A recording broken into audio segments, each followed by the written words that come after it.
My dear audience, আসসালামু আলাইকুম। উসমান সাল মেডিকেল সার্ভিসেস ইউটিউব চ্যানেলের পক্ষ থেকে আপনাদেরকে জানাই স্বাগতম। আশা করি আল্লাহর রহমতে আপনারা সবাই ভালো আছেন। বন্ধুগণ, আজকের ভিডিওতে আমি আপনাদেরকে বাচ্চা কিংবা প্রাপ্তবয়স্কদের মুখে রুচি বাড়ায়, ক্ষুধামন্দা দূর করতে সাহায্য করে, ক্যান্সার প্রতিরোধ করে, স্নায়ুতন্ত্র গঠনে ভূমিকা রাখে এবং রোগ প্রতিরোধ ক্ষমতা বৃদ্ধি করে এমন একটি মাল্টিভিটামিন সিরাপ সম্পর্কে আলোচনা করব।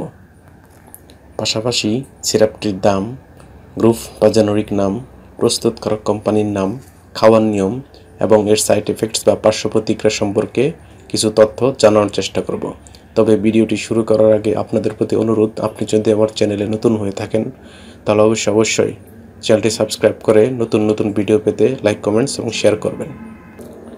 বন্ধুগণ, বাচ্চাদের কিংবা প্রাপ্তবয়স্কদের মুখের রুচি বাড়াতে, ক্ষুধামন্দা দূর করতে, ক্যান্সার প্রতিরোধ করতে, তারপর রোগ প্রতিরোধ ক্ষমতা বৃদ্ধি করতে ডাক্তারগণ যে সিরাপটির কথা তাদের প্রেসক্রিপশনে বা পরামর্শপত্রে লিখে থাকেন তার নাম হলো রিভাম কিডস সিরাপ। এটির গ্রুপ বা জেনেরিক নাম হলো multivitamin and cod liver oil এবং এটির উৎপাদনকারী প্রতিষ্ঠানের নাম হচ্ছে Navana pharmaceuticals limited. Rivam kids syrup, যেটি 100 ml এর বোতল, সেটির দাম মাত্র 93 টাকা। এই সিরাপটি এমন একটি সিরাপ যেটিতে রয়েছে 8টি ভিটামিন এবং কড লিভার অয়েল।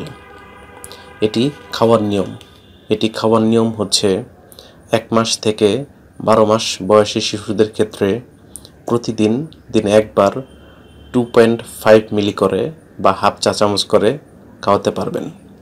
যাদের বয়স 1 বছর থেকে 4 বছর তারা প্রতিদিন একবার করে 5 মিলি বা 1 চা চামচ করে খাওয়াতে পারবেন। যাদের বয়স 4 বছরের ঊর্ধ্বে তারা প্রতিদিন একবার 7.5 মিলি করে খাওয়াতে পারবেন এবং যারা প্রাপ্তবয়স্ক তাদের ক্ষেত্রে প্রতিদিন একবার 10 মিলি করে অথবা 2 চা চামচ করে সেবন করাতে পারবেন। এই সিরাপটি খাওয়ার পর তেমন কোনো পার্শ্ব প্রতিক্রিয়া না দেখা গেলেও সামান্য অ্যালার্জিক রিয়াকশন দেখা দিতে পারে।